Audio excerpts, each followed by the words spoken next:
Welcome to the Morning Update. I'm Erin Roan. Foreign Secretary Liz Truss is set to become Britain's newest Prime Minister. She's taken over from Boris Johnson as new Conservative leader, winning 57% of the vote. I'd like to thank the 1922 committee, the party chairman and the Conservative Party for organising one of the longest job interviews in history. Thank you very much. She will now head to Balmoral to be sworn in by the Queen, our PM, among the international leaders who have sent their congratulations.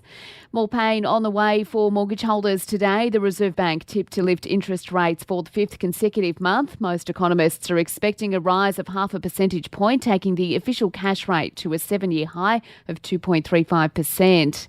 A Queensland man has been killed in eastern Ukraine. 27-year-old Jed Danahay died on August 24 while assisting troops in their fight against Russia. He was driving a medical vehicle at the time.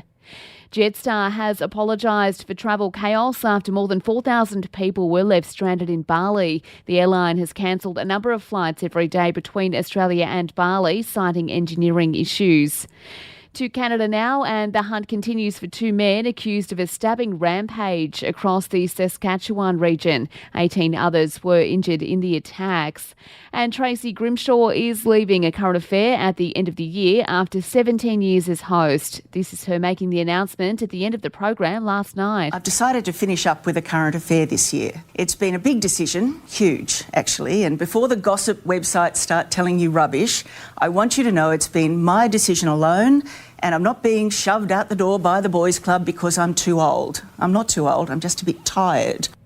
To sport now, Australia takes on New Zealand today in the opening match of the one-day series in Cairns. The two teams haven't played the 50-over format since the 2016-17 season due to the COVID pandemic.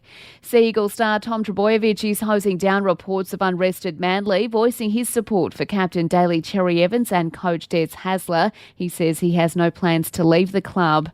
No Australians are in singles action at the US Open tennis today, but Nick Kyrgios and Thanasi Kokkinakis are teaming up in the doubles, and Australia's Jack Miller has finished 18th at the San Marino MotoGP despite starting on pole. And for even more sports news, make sure you check out the Sports Update. You'll find it wherever you're listening to this show. In entertainment news, Meghan Markle has given a keynote address at the One Young World Summit in Manchester during her return to the UK with Prince Harry. She's been a counsellor with the charity since 2014 and has had a lot of support. It is very nice to be back in the UK, and it is very nice to be back with all of you at One Young World. I am thrilled that my husband is able to join me here this time. And Olivia Wilde has rubbished rumours she's got beef with Florence Pugh. The pair worked together in Don't Worry Darling, with Olivia directing. She denies there's any bad blood though. It comes after they arrived at the Venice Film Festival separately. And that's the latest from the Nova Podcasts team. We'll see you later on for another episode of The Update.